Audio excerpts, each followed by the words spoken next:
Well, hello, hello, hello, everyone. It's Linda G. Robert. You're back in the groove again, coach. I'm here to help you live your best life now so you can love what you do and, of course, truly get back into your groove. As a life coach and certified travel coach, I specialize in well being, in self care, and in personal growth. And one of my intentions this year is to connect with inspiring, like minded people. And one of these people that I've recently met actually is Jagpal Singh. And I'm going to tell you a little bit more about Jagpal. Jagpal is a certified life coach with over 20 years of corporate leadership experience. And we'll talk a little bit about that in a minute. Today, he works with mid career professionals who might look successful on the outside, but feel stuck or unfulfilled on the inside. And his coaching blends emotional clarity, behavioral transformation, and real world leadership experience to help his clients align with external success with deeper personal meaning so life finally feels as good as it looks on paper. I like that and welcome. Welcome, Jack Powell. Hi, Linda. So first of all, this was such an introduction, and I hope that it conveys what I do. But yeah, you sounded it really well. Well, that's because you have a lot of experience. So why don't we start with telling us a little bit more about your personal journey? Like what led you from corporate leadership, 20 years of corporate leadership to becoming a life coach? Yeah. So Linda, this is my journey, which is still going on. But I would say that I started my career after graduating from one of the elites. Very difficult to get into colleges in India, and because of my education, I did get a six-figure salary right away, right off the bat, and I started my corporate ladders from there. And the life seems like, how to get the next promotion, how to make more networking. The life was pretty much revolving around just doing the next and the next and the next. But one of the thing, and I think the real transformation happened during COVID, because we really stopped ourselves, we really paused ourselves, and I was thinking like, hey, is this the real fulfillment? Is this what we really want in our lives? And the answer that I was getting is no, life is short, and you have to really explore what makes you you. Yeah. So that is where my really the journey began, where I started first started reading a lot of books and everything. And then I finally landed up here, where I thought that, let me share my experience with the world, what I learned, and if I can help or answer some questions, then I will really feel very fortunate about that. Okay, thank you. Now, where are you located right now, if you don't mind me asking? Yes. So, Linda, I'm in California. There is Sacramento, which is the capital. So we are in the greater Sacramento region. There's a town called Folsom. It is Mhm. known for its best schools and having a real family life. But I've been here for quite some time. Okay, okay. So the transitioning from India to California isn't necessarily part of that shift for you, was it at that time? Not really. So, Got like it. I Okay. said, I when I was like I was a bright student from the very beginning, and So my immediate goal was to get admission into the best college, which I did. And from that colleges, some of my classmates were coming in US, some were doing somewhere else. So I just kind of followed the pattern.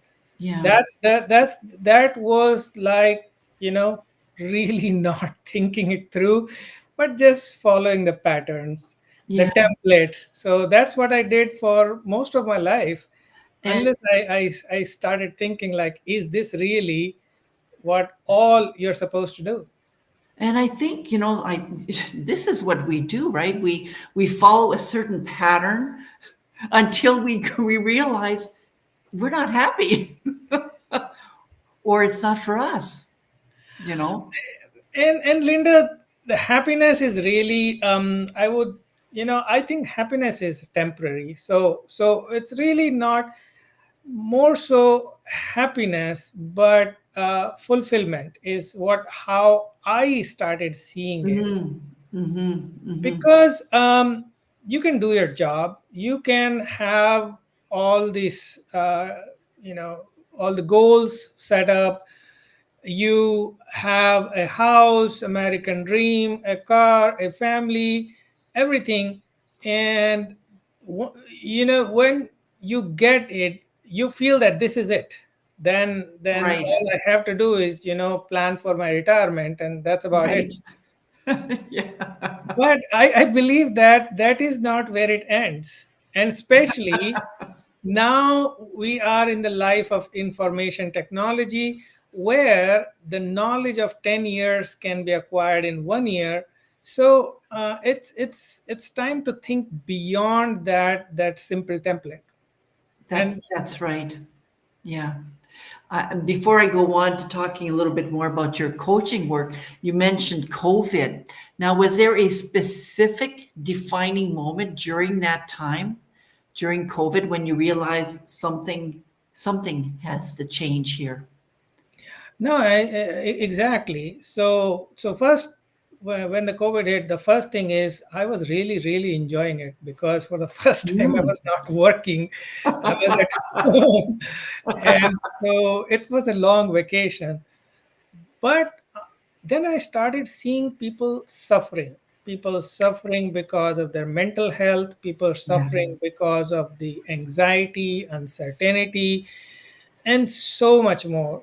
And so that is what really was my pivotal moment, where I saw like, hey, how um, short uh, term thinking we have. We are yeah, only thinking the next thing, but life can be super unpredictable. yeah. And And so yeah. so that is where you really have to think beyond the absolute next thing. Yeah, absolutely. So let's go into a little bit of your coaching work. I mentioned in your bio that you work with mid-career professionals, and I love this, who feel stuck or unfulfilled despite appearing to be successful, right? Yes. What are these challenges? What are some of the most common challenges that you see in this type of work? Yeah, Linda. So, and again, this is one of those things that a lot of time we just, push it under the rug. It's like, hey, life is challenging. Big deal. Get over it. Get over, And that's right. And we don't talk about it. We we don't. don't talk about it. And especially, sometimes you say, hey, man up or whatever, Right, So, right. yeah. So it's not talked about much. But uh, corporate jobs these days, the loyalty towards your job is all time low. So, and what happens is that our job is our identity. So you go anywhere, when and you want to tell anybody who are you, the first thing you tell anybody is that what you do. I know, I know. And Still, so this very specific thing, that you are supposed to be what you do, but your job and your loyalty towards your job is all time low. Which means that people are, they think that companies are there They want to have you only for your, for their benefits, and they can let you go anytime they want. Hmm. What it tells you is that then you have to rethink about, your identity. So what that means is that you have to start thinking your identity beyond your job. Mm. So what is happening is that a lot of people are still in that transition where they think that that their job is their identity, and they don't feel very excited about going to their job, and Monday becomes like, hey, why did Monday come? It's like, Right. so that's one of the thing is like, hey, that is your life. You cannot be dragging that. You have to enjoy it. You have to Well, actually be feeling fulfilled by that. Yeah. and when you consider how many years, well, I think things are changing now, but in the past, like when my dad worked, we're talking about 30 or 35 years in the same, with the same company. He was a miner. And I mean, you spent a total of 20 years in this industry, right? When you think about the number of years that we spend either at a company or in a certain career, that's a long time. That is a long time, you And know? yes, Linda, the thing is that, like, you gave example for your dad to be minor. Those times the whole societies are created around those jobs. That those jobs become your identity. they Yes, they basically, you do that throughout your life, so you really feel connected with that job. yes. Now what is happening is that you go to a company or a business, and you don't know how long are you going to stay there. And So I'm going to put a little pause here because we got a comment and I'm putting it up here. I don't know if you could see that. Brenda says, interesting how this came up. This is on LinkedIn, of course. When I just came out of a conversation with someone at the farmer's market on reinventing and being on purpose as we carry on. So, what could you add to that? What can you add to that? Thank you, Brenda. yeah, thank you, Brenda. So yeah, exactly, that is what really, Yeah. what I faced is that it cannot be job anymore. You have to find a purpose, and your job can only be a part of that. Which, That's it.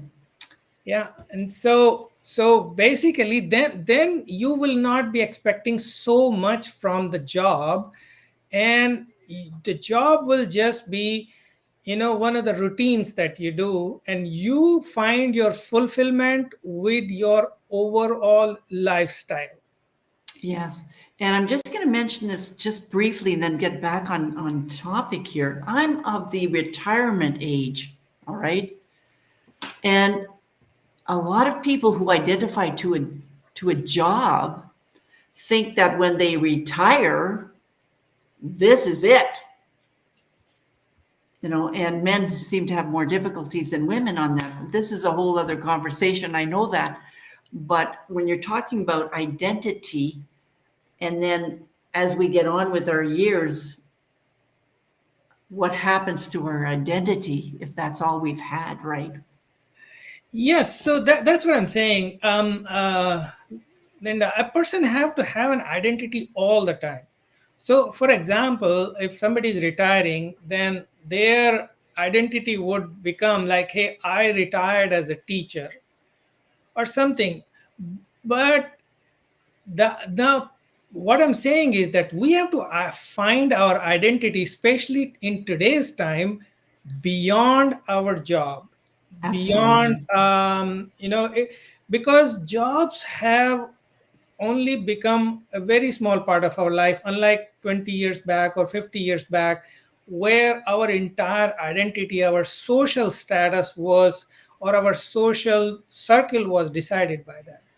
Yeah, yeah, absolutely. Yeah, because we have to think more than just our job. because our job is, like you were saying, just one part of our life. We have other aspects of our life, other domains in our life that are equally important. Now, I just want to go back to some of the clients that you work with when you bring them from unstuck to, feeling more fulfilled and so on. How do you help those clients move from that feeling of being stuck to finding maybe more clarity and more direction? Yes. So again, I think the fundamentally it's the mindset shift. So it's going deeper into the questions. Hey, what is really making you happy? Is it the morning walk that you do? Is it making your garden, or is it buying those electronics that you do, or is it cooking, or what is it? Is it your relationships? So the idea is that don't just make your job bigger than what it is. We Once we start taking it as a routine, then we start feeling less pressure because of the job. Right. Yeah. We have to And basically understand that we can change the job, we can grow in this job, we can do anything we want, and just this job is just a very small part of our life. yeah, absolutely. And I'm also thinking here that how we feel when we are doing this activity, whether it's cooking or whether it's at work, that feeling of joy or happiness or fulfillment is is important to consider as well. Because if I'm looking at if I'm feeling fulfilled in my job and I'm feeling fulfilled while I'm cooking at home, then my life takes on a whole different meaning. But if I'm not feeling fulfilled at all at work, the sensation of feeling satisfied and on purpose, we were talking about that. No, exactly. And that's what I'm saying is, like, for example, if you are a teacher, but then you have a passion or you really like traveling, then Right. your identity is a traveler and a teacher. And so you really have to explore your identity as a traveler also, That's and right. put it in the forefront along with being a teacher. Well, I think that's the beauty of being, life coaches, is that our life is not just career, Exactly. right? There are different areas in our lives, and we need to explore that because that that career is just one part of that pie, one part of that, that life that we live, for 30, 40, 50, 60, 70, 80, so many years now. Now, to go back to your clients, who are your ideal clients? So I first of all, I started looking at the people like me who've been in the corporate world for so long, and just trying to survive in their jobs, and whether, no matter how it is, having struggle finding a different identity, exploring different areas. So anybody who has, in my shoes, I definitely have a lot to offer to them. However, I feel that anybody who is looking for, you know repurpose, or looking for how, not being fulfilled at their life at the time because of the work that they are doing, I think can explore what alternative options are there, and how to be, feel better, and you know in a year or 6 months or whatever. And how would somebody know that they're not they're not happy? Because it's not just a feeling. Could it be seen in their productivity? Could it be seen in how they interact with other people? Like how would we know that someone is not feeling, you know, on purpose in their job, for example? Yeah, and this is what this has been question that I struggled for very very long. It's Mm-hmm, like, hey, mm-hmm. I am this person, I'm okay. And the thing is Yeah. that the energy that you carries around, the decisions that you make, those are the things that will tell you whether you are really really happy or not. So I would say that the way you talk to your family, the kind of energy you carrying around, if you feel that you are holding yourself back all the time, then Mm, then definitely that's worth exploring. right. So, speaking of worth exploring, is it worth exploring while we're working, or is it worth exploring after they've, and I know I know the answer, but after they've suffered a burnout, excusez-moi, but this is what happens after a while, right? Exactly. And so that's what I'm saying is that don't go to the situation of burnout, you know, because then it's like, when your house is all standing, you can fix the minor issues, but when it is really crashing down, then you are in a different situation. So if we intervene before that, then we don't have to go to the situation of burnout. And that's the whole idea, is that if you can get Exactly. awareness of this, you will never get to that go to that situation. Yeah. So I'm wondering, and I'm going to go back to your corporate career. When you were working, what type of support was available to you at the time, to you or to some of your colleagues, when somebody was going through a challenging time? This is a very good question, Linda. And the fact is that almost all of that support is very theoretical, if I can use that word, which means that you have HR, they will give you, hey, do that course, do this course.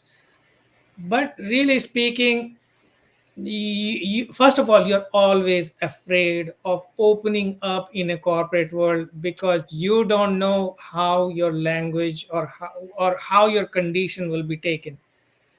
You're always like, hey, I'm saying it, but tomorrow they can use it against me. So you're always not opening up there. Hmm. But yeah, so I think companies really falling short, really really short, when it comes to um, people really opening up, hey, what is going on. Sometimes the most of the folks, they open to their managers. That is where most of the folks open up to, but managers don't have much in their hand. So the thing is that other than the personal relationship, the corporate wise, they really don't want to do a lot. And I know we're not talking about EAP services right now, but it is something, of course, to keep in mind that Yes. there are for people that are struggling. I'm just kind of putting it out there right now, and we'll get back to coaching in just a second. If anybody is suffering right now in their job, there are EAP programs, or find out from your company if there are EAP programs. Because it's worthwhile exploring. If you're not happy at work, if you're feeling not fulfilled, then do talk to HR. All right, let's get back to what you do as a coach. So I need help. For example, I need help. How do I get a hold of you? Like, how would I even know you exist? Except we're doing a live right now, so people Yeah. don't know. So Linda, definitely. My website is there. I am adding myself into the different coaching directories. uh, Definitely it is a advertisement that I will be doing. So but right now my website is singlifecoaching.com, and that's the best way right now to come to me. And going back to what's my first thing to do, again, that's where I say is that when you're burned out, when you're reaching out to help, we have to not go to that situation. We That's right. have I've to got get ourselves fixed before that. Yeah. absolutely. And we have another question here from Francesca. I'm just going to put it up here. So Francesca said, what would you recommend someone to do in order to start taking care of themselves to prevent burnout? I'm a firm believer that one can still do very well in their jobs, even though they do not feel very well doing their job. So how could they start taking care of themselves? That's a great question, and I'll invite you to share in that one, Jagpal. Yeah, Absolutely. Yeah, Linda, that's an absolutely spot on. What we're talking here. First of all, I feel that when you are on the brink of burnout, you really don't have much help. That's where it looks like feel like, hey, I have to do it, I have to get it done, or I'm getting fired, or whatever. But that's just the mindset. And a lot of time, it's only about talking to your managers or whoever, saying, hey, I am really getting to that red line here. And majority of the time, the companies want people to be productive and not really get burned out. So having an honest talk with especially your group or your managers is where it should begin. But I think the second thing is that how did you end up being in that situation? Like why were you almost in the brink of burn down? And that's where I feel that you have to do a little bit of holistic check on yourself. Like how are you absolutely. living the overall life? So you were in that situation. Yeah, absolutely. Because it is, we're talking about being, being preventative here. We Yeah. certainly don't want to be at a place where we're on the brinks of burnout.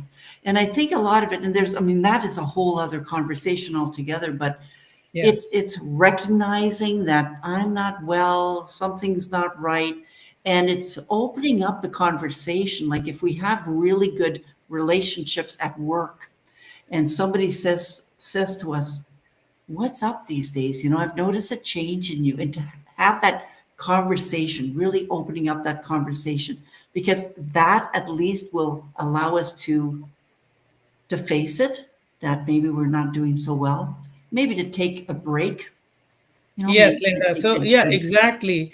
And one thing I would like to add here is sometimes we feel that if we say something like that, it will not be taken lightly, or it will not, people will register on that, especially the management. But that's not the case. They are real human. They have gone through those situations.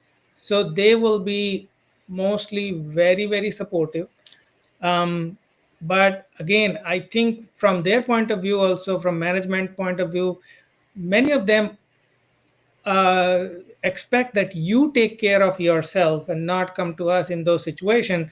But if you are really in those situations, first thing is tell is as is to your boss, that hey, Yeah. if I go there, then it will be a recovery for me after that. Yeah. I know in our country, in Canada, in province of Ontario, I want to say most employers, of course, can't generalize it, but I'm going to say that most employers care about their employees. Yes. They want their employees to remain on the job as much as possible. So they will do what is necessary to support them while they might be going through a difficult time. And sometimes employees will bring experts, like I'm one of these individuals that have done a lot of presentations. They will bring experts in the workplace to have a workshop, to have a seminar, to at least talk about it, to present some strategies, some skills. And then there is, through the EAP programs, there are some programs that are, implemented where an individual can get one-on-one uh, counseling or coaching, whatever it is they need. But I do think that awareness that things aren't right is a very good place to start, and then Yes. it's, hmm, Precisely. And like I said, I think when you need help, companies will step up. But their expectation is that you should not come to that stage. You have to basically manage your life better. So you could have a relationship tension or a kids or financial tension or 5 or 10 type of different things, and managing job with that. So sometimes we bundle up so much, and so we really corner ourselves, and that is where a untangling those things and having a purposeful life, it really helps. And so you never even go to that situation. Yeah. Yeah, and I think that's where coaching comes in, right? I mean, this is one great opportunity for an individual to get a coach, one that they could not just talk about their situation with is because of course coaching is a lot more than that, but that can help them prevent some of these things from happening because maybe they need to address certain things and gain clarity in other areas. And I'm just thinking, what advice would you give to someone who might be listening right now or listening to the replay right now who feels that they've lost themselves in their career or in their responsibilities at work? Absolutely, Linda. So one other thing I would say is that a coach, the 100% of a coach's job is to uh, you know help you uh, fix anything that is broken. and Hmm. and Hmm. coaches, they have ways and means to do that. So they definitely can help you see through everything. So you basically are a more productive person, are a more uh, you know person who is set for success. So it is their interest 100%, not even 99%, that you are successful. However, Absolutely. Yeah. yeah. However, the other thing is your family, friends, they're there, and just have an honest talk with them. Yeah. Yes. And can we just for a second here, because there might be people listening later that may not understand the difference between a coach, a life coach, for example, and a therapist. Can you talk a little bit about that? Yes, definitely. So I think the broader difference is uh, coaches are preventative. So so Yeah. you will never they will make sure that you never reach a situation where you really need help. Means you have already gone through either a trauma or a burnout or any of those things. So the coach's job is to make sure you're productive, you are set for success. That is their number one job. A therapist makes sure that you heal from what you have really gone through, which is a a I would say a mental condition that you got yourself into. So yeah, I mean, I think as a life coach, we understand that way. Hey, this is where you need therapy, and then we can help you along with that, but we really cannot replace therapy. No, that's right. And I think too, I mean, there's a lot we can say about that, but we as life coaches also believe that the individual has all the answers. So it's our job to help them uncover maybe what those answers are or what those solutions are for them, and we use special skills as well. All right, listen, we are nearing the end of, of our show here. A couple of things before we end it for today. Again, where can listeners connect with you and learn more about your work? I will tag you to LinkedIn so people will know exactly, where you're, how to get a hold of you through LinkedIn. But are there other ways as well? Linda, right now, on the all the social platforms, including LinkedIn and various other platforms, I'm all available in there, and I see my messages very regularly. However, my website is there, that can be reached. I am adding myself like on platforms like Numi. However, the best way is that please reach out through website or through the social media or LinkedIn. That's the fastest way.